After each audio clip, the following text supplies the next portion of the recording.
Sudah ya. Assalamualaikum warahmatullahi wabarakatuh. Kami dari kelompok 5 ingin mempresentasikan hasil kerja kami, yaitu materi rencana audit dan program audit manajemen. Yang beranggotakan saya sendiri, Mustika Nurhaliza, ada Agung, Rio, dan Tiara. Materi yang akan disampaikan dalam presentasi ini, yang pertama jenis-jenis pengujian audit, yang kedua hubungan antara jenis penguji dan bahan bukti, yang ketiga metodologi perencanaan program audit, yang keempat istiqsar program audit. Dari pertama yang mungkin dijelaskan oleh Tiara. Baik, saya akan menjelaskan yang pertama itu ada jenis-jenis pengujian audit.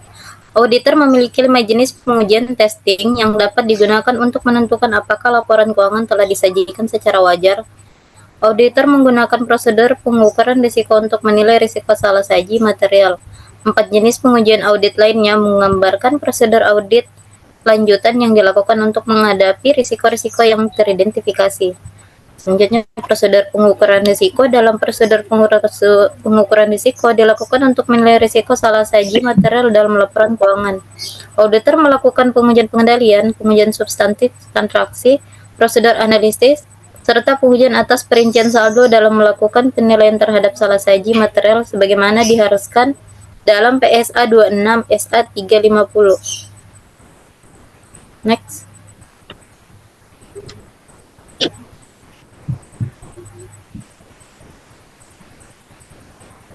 Kenapa lagi laptop ini nih?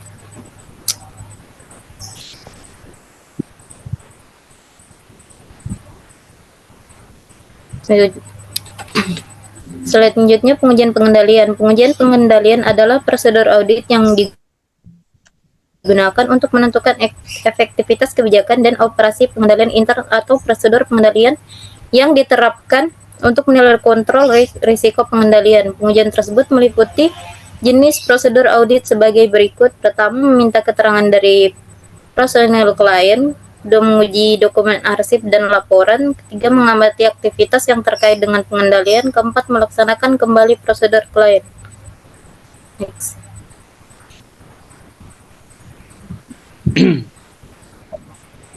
Next. Selanjutnya, pengujian substansif transaksi. Pengujian substansif test adalah prosedur yang digunakan untuk menguji kekeliruan atau ketidakberesan dalam bentuk yang langsung mempengaruhi kebenaran saldo laporan keuangan. Kekeliruan tersebut sering disebut dengan salah saji moneter dalam satu mata uang yang merupakan indikasi yang jelas terjadinya salah saji dalam saldo laporan keuangan.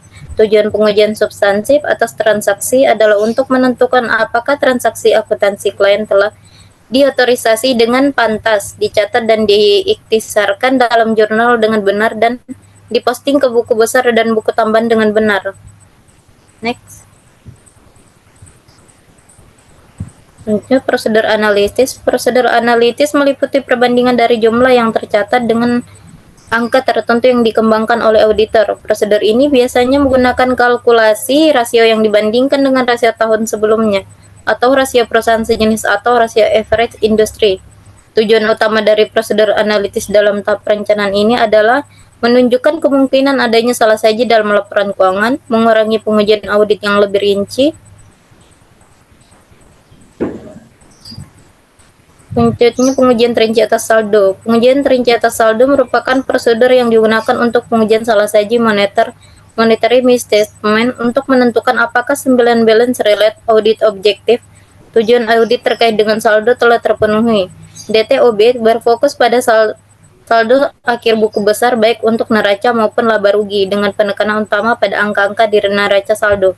Pengujian terinci atas saldo akhir tersebut penting dalam pelaksanaan audit karena bahan bukti diperoleh dari sumber yang independen dari klien sehingga dinilai berkualitas tinggi. Selanjutnya akan dijelaskan oleh Agung. Oke, selanjutnya hubungan antar jenis penguji dan bahan bukti.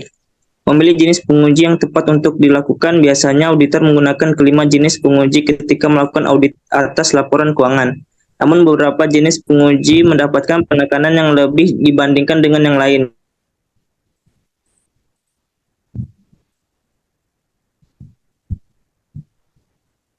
Bergantung pada kondisi ketersediaan kedelapan bukti, biaya relatif, dan setiap penguji, aktivitas pengendalian internal, serta resiko bawaan.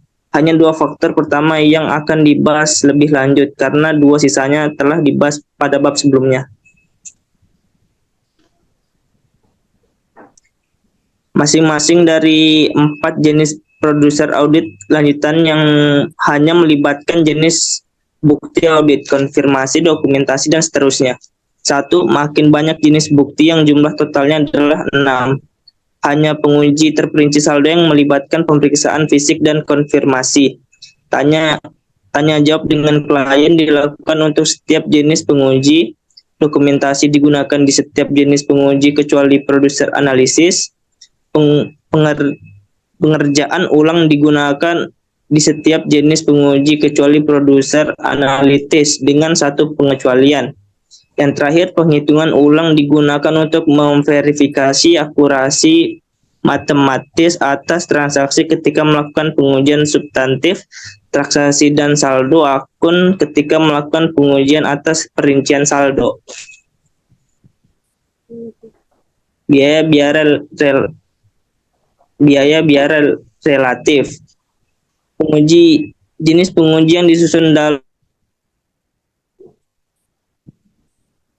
daftar TIS. 2. Prosedur penilaian risiko termasuk produser untuk mendapatkan pemahaman atas pengendalian internal. Ketiga, pengujian pengendalian. Keempat, pengujian substantif transaksi. Kelima, pengujian terperinci saldo.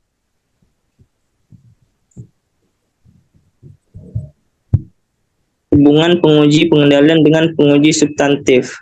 Suatu pengecualian dalam pengujian pengendalian hanya mengidentifikasikan kemungkinan salah saji yang mempengaruhi nilai rupiah dan laporan keuangan.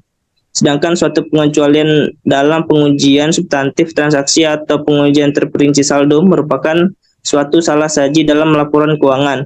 Pengecualian dalam pengujian pengendalian dinamakan deviasi uji pengendali. Karena kebutuhan untuk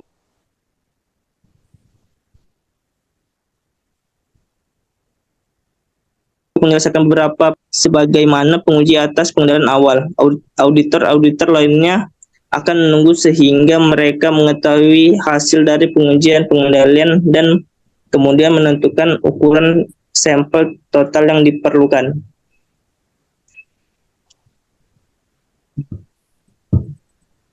Lanjut. Hubungan produser analitis dan pengujian substantif. Sepertinya hanya pengujian pengendalian produser analitis hanya mengidentifikasikan kemungkinan salah saji yang berpengaruh pada nilai rupiah laporan keuangan. Ketika produser analitis mengidentifikasikan fluktuasi yang tidak biasa, auditor harus melakukan Auditor hanya melakukan pengujian substantif transaksi atau pengujian terperinci saldo untuk menentukan apakah salah saji rupiah benar-benar telah terjadi. Jika auditor melakukan produser analitis substantif dan meyakini bahwa kemungkinan terjadinya salah saji itu kecil, pengujian substantif lainnya dapat dikurangi.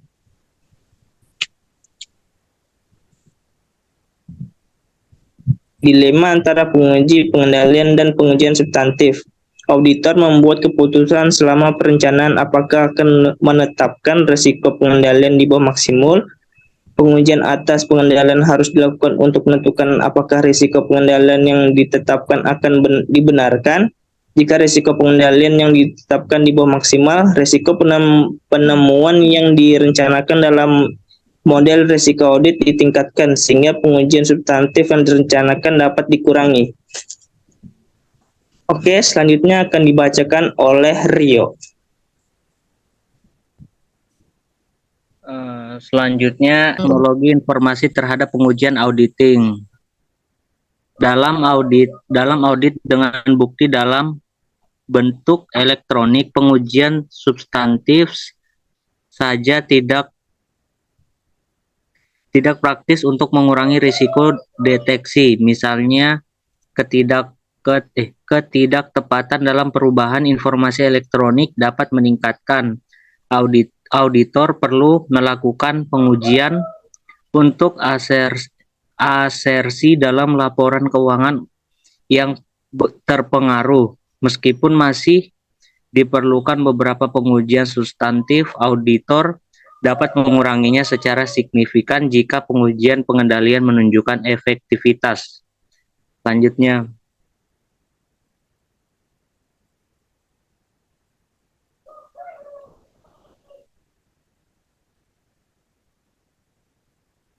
Selanjutnya, bukti gabungan. Untuk mendapatkan bukti yang tepat dalam memadai untuk menghadapi risiko-risiko yang teridentifikasi melalui produser penilaian risiko, auditor menggunakan kombinasi antara keempat jenis pengujian antara lainnya. Yang pertama, analisis auditing.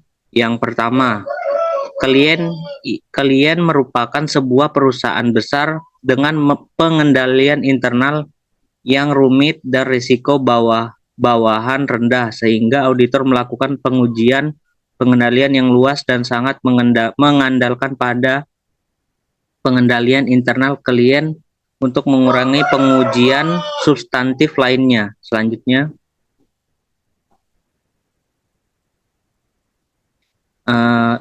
bukti gabungan analisis audit. Yang kedua, perusahaan ini berukuran sedang dengan beberapa pengendalian dan beberapa risiko bawaan.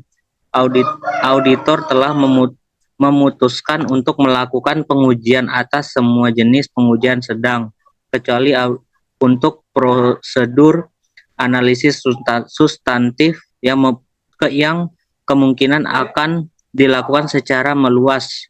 Lebih banyak pengujian yang luas yang akan dibutuhkan jika risiko bawaan yang tepat khusus ditemukan. Berikutnya, analisis audit. Yang ketiga, perusahaan ini berukuran sedang namun memiliki beberapa pengendalian yang efektif dan beberapa risiko bawaan yang signifikan. Tidak ada pengujian atas pengendalian yang dilakukan karena bertanggung pada pengendalian internal tidak tepat ketika pengendaliannya tidak efektif untuk suatu perusahaan non-publik. Selanjutnya,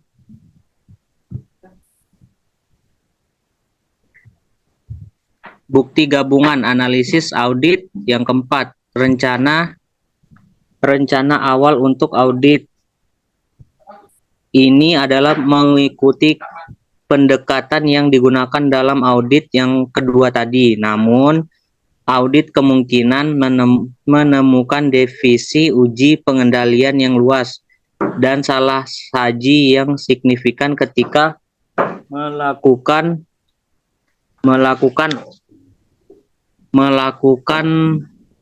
auditor menyimpulkan bahwa pengendalian internalnya tidak efektif. Pengujian terperinci saldo yang meluas dilakukan untuk menutupi hasil pengujian lainnya yang tidak dapat diterima. Selanjutnya,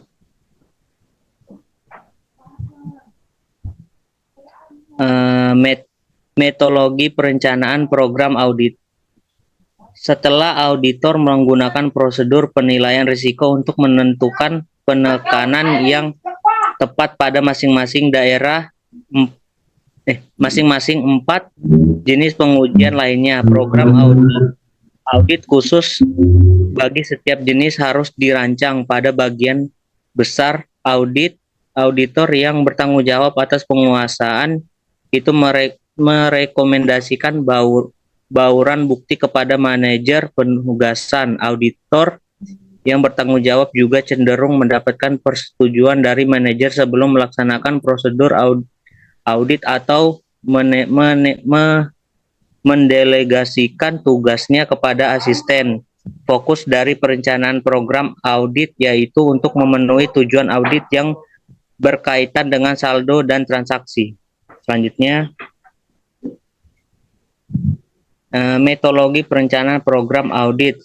Setiap siklus transaksi mungkin akan dievaluasi dengan menggunakan serangkaian program sub audit yang terpisah dalam siklus penjualan dan penagihan. Misalnya auditor dapat menggunakan yang pertama program audit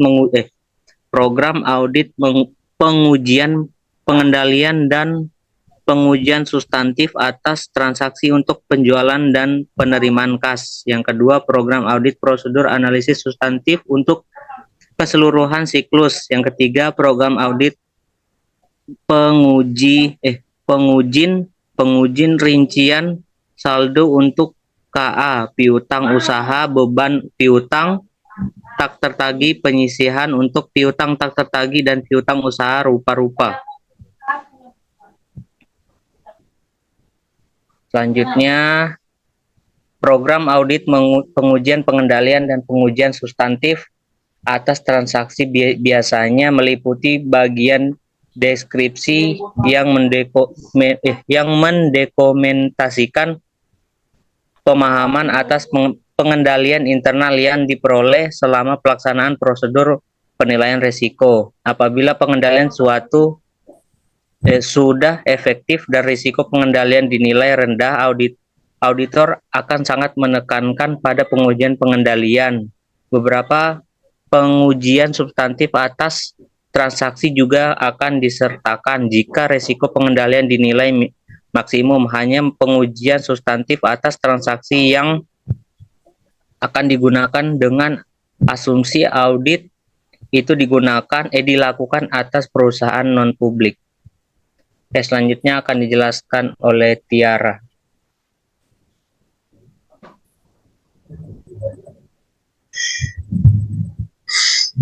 Aku Rio, Tiara udah. Mustika, astaga. Sorry, maaf.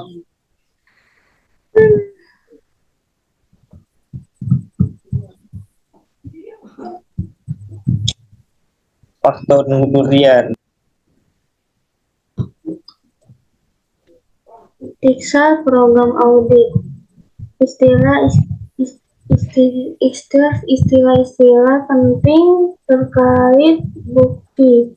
Fase proses audit. 4 fase proses audit dalam kolom pertama merupakan cara yang mendasarkan di mana suatu audit disusun serta menunjukkan komponen-komponen kunci terhadap keempat fase dalam proses pengauditan ini. Tujuan audit merupakan tujuan-tujuan dari suatu pengauditan yang harus terpenuhi sebelum auditor menyimpulkan bahwa suatu kelompok transaksi atau saldo akun telah disajikan secara wajar. Jenis-jenis penguji. 5 jenis pengujian audit yang dibahas sebelumnya di bab ini yang digunakan auditor untuk menentukan apakah laporan keuangan telah disajikan secara wajar dimasukkan dalam kolom ketiga. Selanjutnya, keputusan bukti. 4 subkategori keputusan yang dibuat oleh auditor dalam pengumpulan bukti dimasukkan dalam kolom keempat. Jenis bukti. 8 kategori luas dalam bukti yang dikumpulkan auditor dimasukkan dalam kolom terakhir.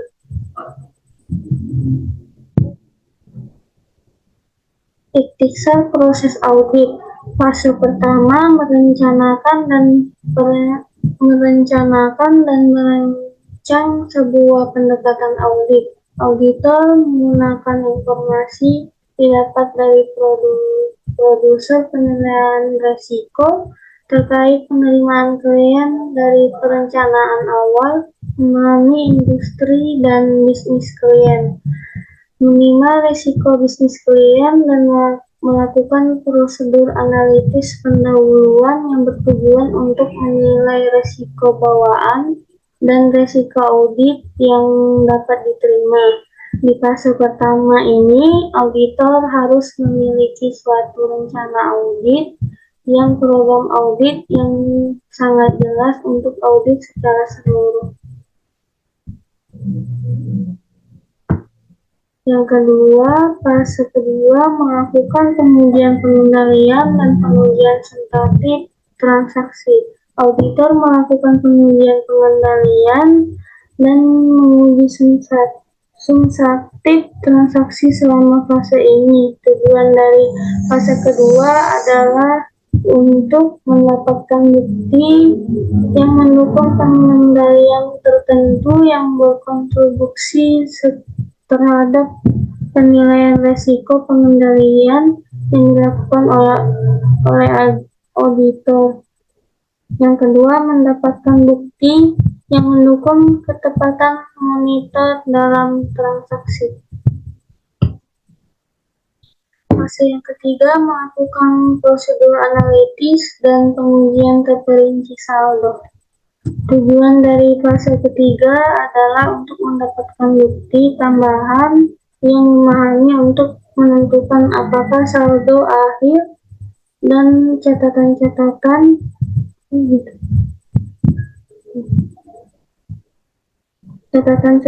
kaki dalam laporan keuangan telah disajikan dengan wajar. Dua kategori umum dalam prosedur umum fase ketiga adalah yang pertama, prosedur analitis substantif yang menilai keseluruhan kewajaran transaksi dan saldo akun. Yang kedua, pengujian terperinci saldo, yang mana prosedur audit digunakan untuk menguji salah saji monitor dalam saldo-saldo akun di laporan keuangan. Selanjutnya, fase yang keempat menyelesaikan audit dan menerbitkan suatu laporan audit. Setelah 3 fase pertama diselesaikan, audit harus mengumpulkan bukti tambahan terkait dengan tujuan pengajian dan pengungkapan istiqsar hasil penerbitan laporan audit dan melakukan bentuk-bentuk komunikasi lainnya. Fase ini memiliki beberapa bagian. Yang pertama, melakukan pengujian tambahan untuk tujuan penyajian dan pengungkapan. Prosedur yang dilakukan auditor untuk mendukung tujuan auditor terkait pengajian dan pengungkapan sama dengan prosedur audit yang dilakukan untuk mendukung tujuan audit terkait transaksi maupun saldo selama fase terakhir ini. Auditor melakukan prosedur audit terkait dengan kewajiban kontiksi jenis dan kejadian setelah tanggal neraca. Auditor juga harus yakin bahwa pengungkapan telah lengkap dan akurat. Selanjutnya, pengumpulan bukti akhir. Selain bukti yang didapat dari setiap siklus selama fase 1, fase 2, dan untuk setiap akun selama fase 3, auditor harus mendapatkan bukti sebagai berikut. Yang pertama, melakukan prosedur analitis. Yang kedua, mengevaluasikan asumsi keberlangsungan usaha. Yang ketiga, mendapatkan surat representasi klien. Yang keempat, membaca informasi laporan tahunan untuk meyakinkan bahwa informasi yang disajikan konsisten dengan laporan keuangan.